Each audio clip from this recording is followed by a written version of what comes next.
સતીશભાઈ હા આવી મેથી કોને ખાવા મળે? આવી હા ફ્રેશ એકદમ ફ્રેશ એટલે ફ્રેશ જ મળે અને જે પેલી બીજા લોકો ખાય ને હા એ 10 જગાએ માર્કેટમાં ગોળવેલી ખવાય. એવું ને? હા પહેલા ફોહાય, પછી ઘેર લઈ જાય, પછી ધોવાય, પછી બંધાય, પછી એને પછી મતલબ ટેમ્પામાં નાખવાની, પછી માર્કેટમાં લઈ જવાની. અને માર્કેટમાં જાય ને વિજયભાઈ હા. પછી એવા પાછા પેલા વેપારીઓ આમ 10 વાર આમ ફ્યાદે. પછી વેપારી પાછા લઈ જાય બીજે, હો અહીં તો આગળ નાખે ટેમ્પામાં, પછી પાછા એના પથારે નાખે. હા. તારે મળે. મળે. એટલે અને મિત્રો આ ખેડૂતને તો ફ્રેશ જ મળે. જે ખેડૂત હોય ને એનાથી જ આવી મેથી ખવાય, એકદમ ફ્રેશ અને ઓર્ગેનિક.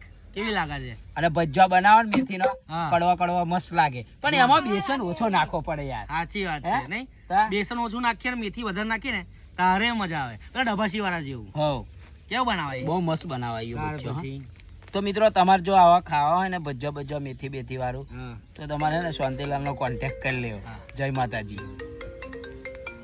કેટલી હે નંગ